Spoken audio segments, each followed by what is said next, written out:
Le 17 janvier 2026, une date qui restera dans les livres d'histoire, le moment où les États-Unis ont cessé de diriger une alliance et ont commencé à exiger un loyer de ses membres, ce qui semble être un simple différend sur le Groenland, cache en réalité quelque chose de bien plus profond.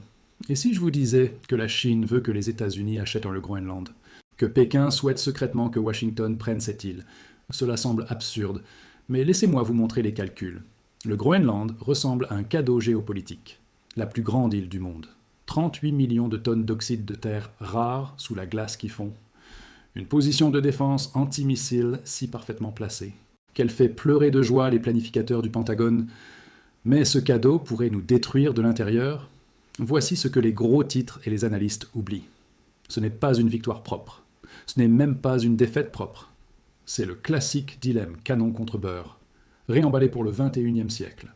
En résolvant un problème, la sécurité des ressources. Nous risquons de déclencher un mécanisme qui pourrait vider l'industrie américaine, briser le réseau d'alliances et offrir à la Chine le rôle de leader mondial qu'elle prépare discrètement.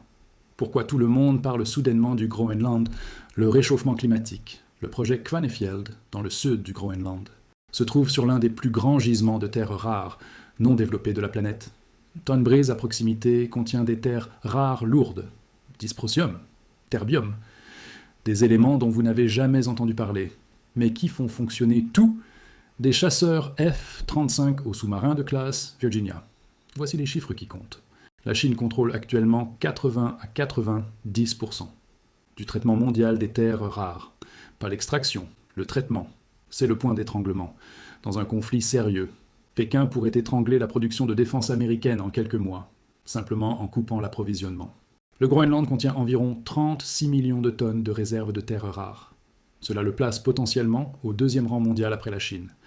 Il abrite les plus grands gisements de terres rares, lourdes non développées.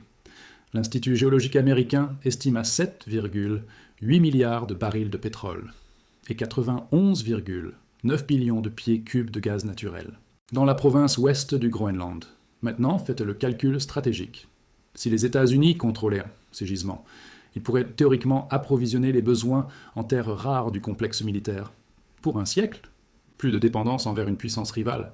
Pour les matériaux qui construisent les bombardiers furtifs et les sous-marins nucléaires. C'est l'argument de vente. C'est pourquoi cette administration pousse si fort, mais les ressources ne sont que la moitié de l'équation. Voici quelque chose auquel la plupart des gens ne pensent pas.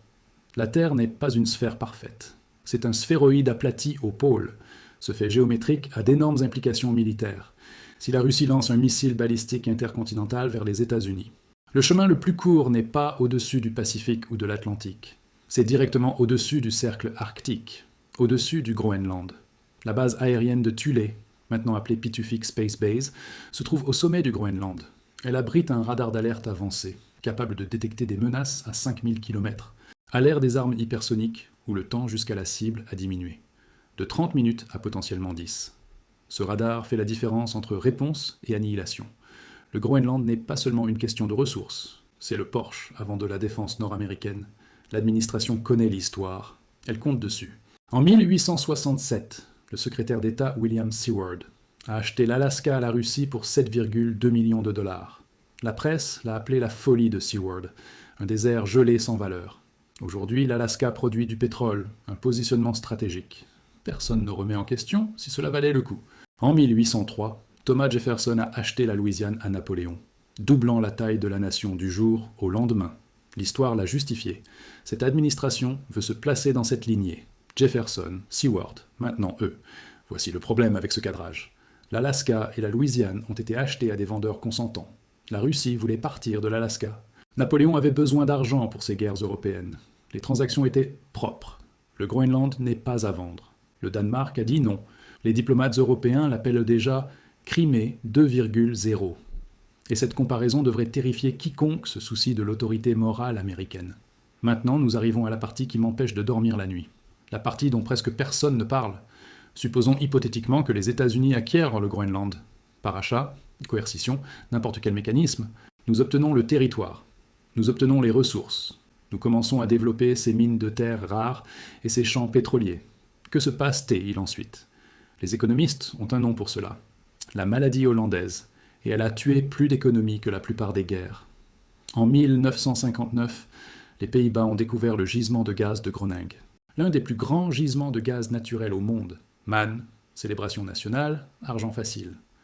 En une décennie, l'industrie manufacturière hollandaise s'effondrait, le chômage a augmenté, le florin s'est renforcé. Les industries d'exportation qui n'avaient rien à voir avec le gaz ne pouvaient plus rivaliser sur les marchés mondiaux. Voici le mécanisme formalisé par les économistes Corden et Niari. L'effet de dépense, la richesse en ressources inonde l'économie. La demande de biens non échangeables explose. Services, construction, immobilier. Les prix montent, les salaires gonflent. Toute la structure de coûts de l'économie se déplace vers le haut. L'effet de mouvement des ressources. Le capital et la main-d'œuvre migrent vers le secteur des ressources en boom. Pourquoi investir dans la fabrication quand l'extraction offre de meilleurs rendements? Pourquoi travailler dans une usine quand les mines paient 2 fois plus? L'effet devise. Toutes ces exportations de ressources apportent des devises étrangères. La demande pour votre monnaie augmente. Votre taux de change s'apprécie. Et soudainement, tout ce que vous exportez qui n'est pas une matière première devient prohibitivement cher sur les marchés mondiaux. Maintenant, appliquez cela aux États-Unis, une économie déjà vulnérable. L'industrie manufacturière américaine se vide depuis des décennies. La philosophie de la courbe du sourire a dit aux entreprises américaines que la valeur réside dans la conception et le marketing, tandis que la fabrication réelle est un travail sale, à externaliser vers la Chine. L'Amérique a cessé de fabriquer des choses, elle conçoit des choses et vend des choses. Le milieu a été expédié à l'étranger.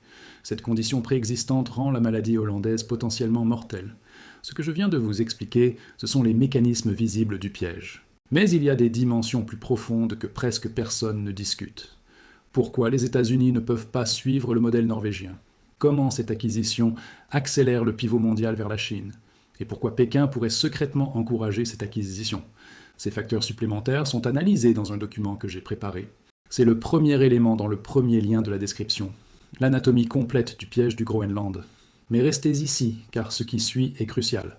Laissez-moi vous montrer les calculs de la devise. Si les États-Unis commencent à extraire des billions de dollars de ressources du Groenland, terres rares, pétrole, gaz, voici ce qui arrive au dollar. L'investissement direct étranger afflue. Développer ces gisements nécessite des centaines de milliards en capital. Cet argent se convertit en dollars. L'indice DXY, la mesure de la force du dollar contre les principales devises, pourrait s'apprécier de 10 à 15%. Rien qu'à cause du facteur Groenland, chaque 1% de renforcement du dollar réduit les profits des exportateurs américains sur les marchés étrangers. Du même montant, Boeing, John Deere, Ford, Intel. Tous font soudainement face à un vent contraire de devises, qu'ils ne peuvent pas surmonter par des gains d'efficacité. Voici la dimension politique qui compte. Les usines qui ferment ne seront pas à Washington ou New York, elles seront en Ohio, Michigan, Pennsylvanie. Le cœur industriel, les mêmes États qui décident des élections présidentielles. Nous échangeons potentiellement la sécurité des ressources contre une dévastation économique dans les États pivots, résoudre un problème de sécurité du XXe siècle en créant une catastrophe économique du XXIe.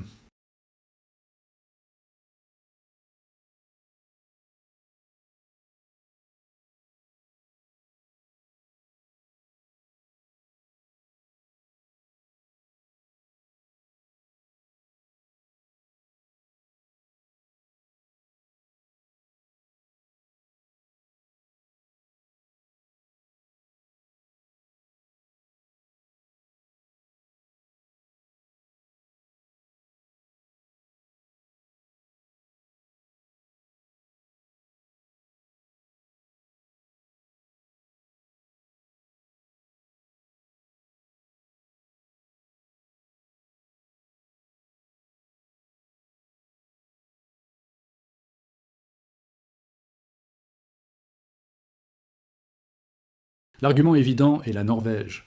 La Norvège a découvert le pétrole de la mer du Nord dans les années 60. Même Man, résultat différent. Aujourd'hui, la Norvège possède le plus grand fonds souverain au monde, plus de 1500 milliards de dollars, et maintient une économie diversifiée. Pourquoi l'Amérique ne peut-elle pas suivre le modèle norvégien? 3 raisons. Premièrement, la coordination salariale. La Norvège a des syndicats centralisés qui négocient des accords nationaux, qui empêchent les salaires du secteur des ressources d'aspirer la main-d'œuvre hors d'autres industries. L'Amérique a un marché du travail fragmenté où chaque travailleur est seul. Deuxièmement, la polarisation politique. Le fonds pétrolier norvégien existe parce que les partis ont accepté de protéger la richesse des cycles électoraux. La politique américaine ne peut même pas s'accorder sur les budgets annuels. Imaginez essayer de créer un fonds de richesse bipartisan, que les deux parties acceptent de ne jamais piller. Troisièmement, la capacité d'épargne souveraine. La Norvège a créé son fonds pétrolier en 1990 et a commencé à déposer des revenus depuis.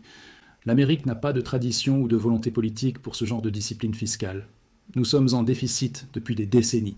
Toute richesse en ressources serait probablement dépensée immédiatement, pas investie pour les générations futures. Le modèle norvégien n'est pas transférable. Maintenant, parlons de ce que l'ultimatum tarifaire a fait à l'architecture des alliances. L'ultimatum a changé l'ombre du futur pour chaque allié de l'OTAN. Le Danemark est un petit pays, population 5 millions, budget de défense environ 10 milliards de dollars. Il ne peut pas résister indéfiniment à la pression économique américaine. Mais voici la théorie des jeux.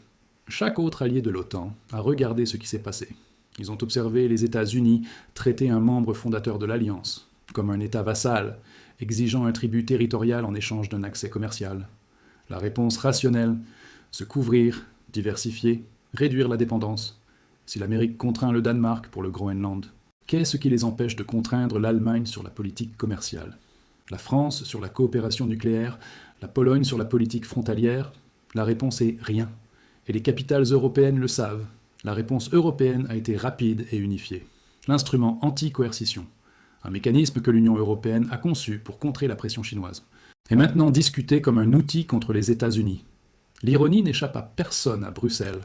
L'accord commercial de Turnberry, un accord complet. États-Unis, Union européenne, signé il y a quelques mois, est effectivement mort.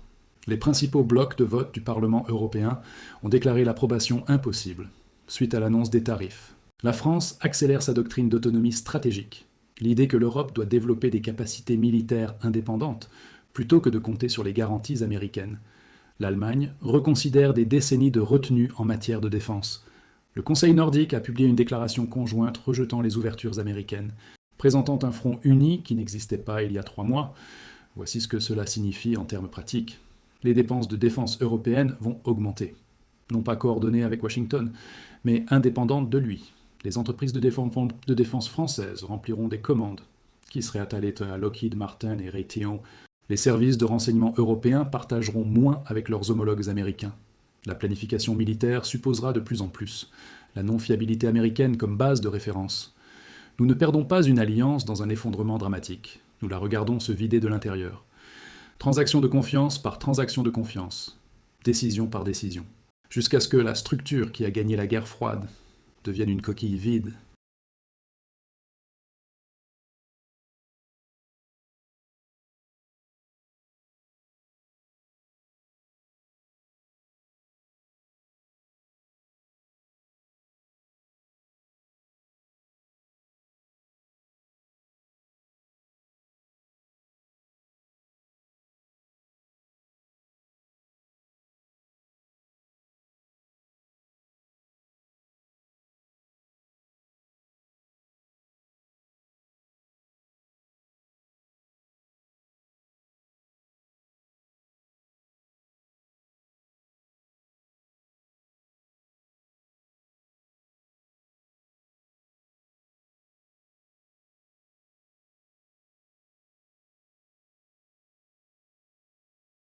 Pendant que Washington est obsédé par la glace arctique.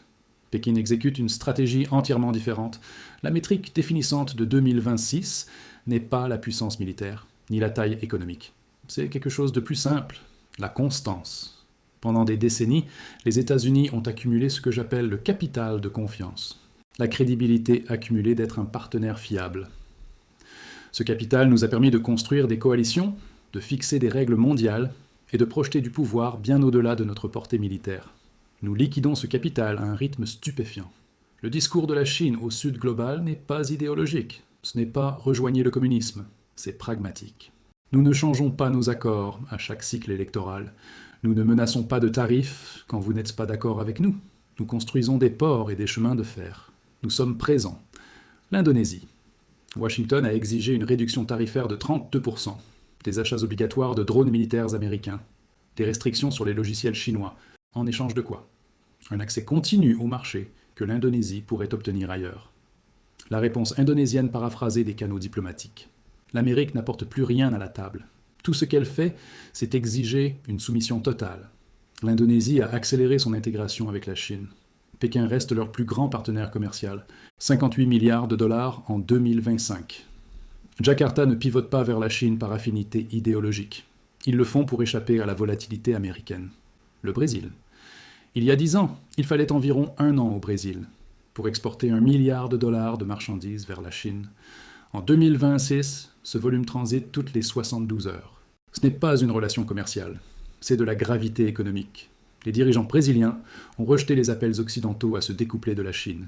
Ils qualifient l'obsession américaine du confinement de profondément irréaliste, pendant que Washington négocie un territoire arctique dont il n'a pas besoin. La Chine construit l'infrastructure commerciale du XXIe siècle, sur 3 continents. Même l'Arabie saoudite, historiquement l'un des partenaires les plus proches de l'Amérique. Se couvre. Le royaume a commencé à régler des transactions énergétiques en renminbi. Il émet des obligations panda pour accéder au marché de capitaux chinois. Ces nouvelles lois d'investissement priorisent explicitement les flux de capitaux asiatiques. Pourquoi ? Parce que les Saoudiens savent faire des calculs de base.